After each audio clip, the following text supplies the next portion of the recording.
there, guys. So today we have another episode of Heady Topper Weekly. This is Heady Topper Weekly number 7, where I review a Heady Topper every week to see how the beer evolves and changes with time. So the beer is coming in, again, that hazy orange color. Let's get the aroma. It still has that fruitiness. I think definitely the age is now starting to show, confirming my suspicions. It's much more of a mellow kind of aroma, less of that like big yeastiness, that big pine dankness. It's more mellow. It's more apricot and peaches, but it still has that like yeasty note that is very familiar with Heady Topper in the back. Let's get the flavor. Very nice, yeah. Still, again, very much Heady Topper, but it definitely is changing. The fruitiness in the front is coming out more. I'm getting more pineapple, apricot, maybe even a grapefruit note. Again, that yeasty breadiness on the back, that dankness dries off very aggressively still, lots of grapefruit peel. Very enjoyable. Yeah, but to me, I think there's just like some layers of flavor that might be missing. So maybe 7 weeks is now the point where it's maybe falling downhill. Maybe it was best a couple weeks ago, 3-4 weeks ago. But we'll see. If next week I still think that's the case, then probably we've hit the peak and it's dropping down on what I prefer on the complexities, and the hops are really falling out. But right now, still extremely resilient beer, very good.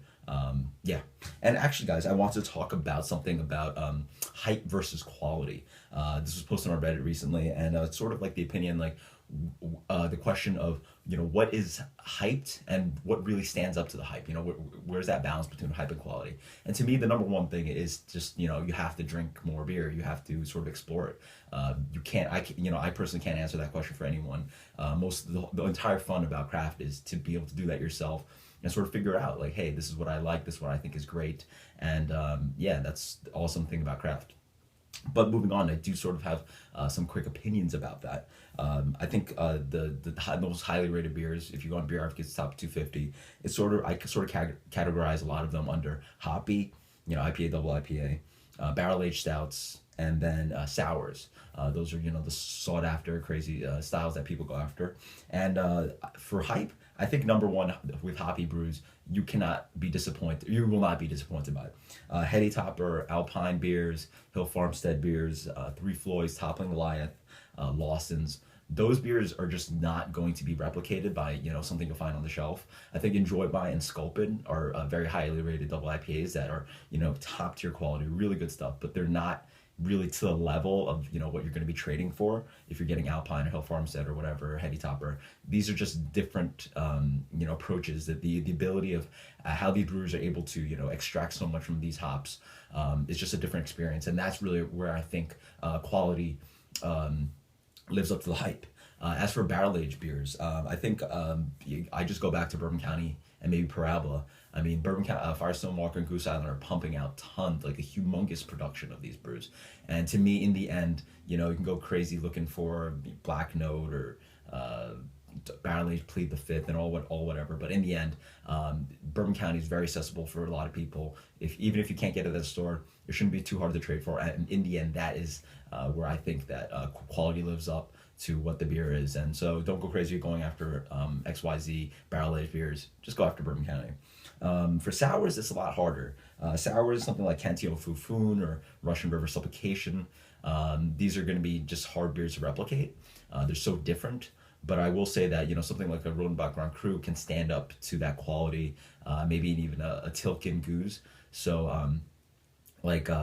I did a Driefontein with Tilken, and I think Driefontein and Cantillon obviously is where Goose are really the best, but Tilken will stand up to that. I think it's pretty good it's very, very good for the style. And then also I just wanted to run down some beers that I checked, wanted to talk about on Beer Advocate's top 250. I just stopped it at 25. So the top 25 beers on Beer Advocate, I've had 20 of them, and I just wanted to run through a few comments. Number one, Heady Topper. Cannot disappoint. Love this beer. It's right here. It's fantastic. It's a game-changing kind of beer. You've never really had anything like it until you've had Heady Topper. Number 4, Pliny the Elder. That's the opposite. Pliny the Elder to me is like sort of the quote-unquote perfect double IPA, but it is a beer you've had. I wouldn't go in expecting something that's completely different. It is very much your Firestone Walker Double Jack or your Lagunitas Hop Stupid. It is has similarities to a lot of popular double IPAs. It just does it in a really fantastic, well executed manner. But that's a beer that I wouldn't super go crazy after. Number five, KBS. I'm slowly just liking the beer a bit less. I will say if you can get Bourbon County and get Founder's Breakfast and blend those two, you actually get a beer that I think is just as good as KBS, maybe even better. Lost's Double Sunshine. That beer has jumped up in ratings. It's number six now, and that beer is my number one favorite beer. That lives up to the hype. That is the best beer. So that one I highly agree with. And number nine, Westy 12. I think that's just hype. Obviously, Rochefort 10 is just as good.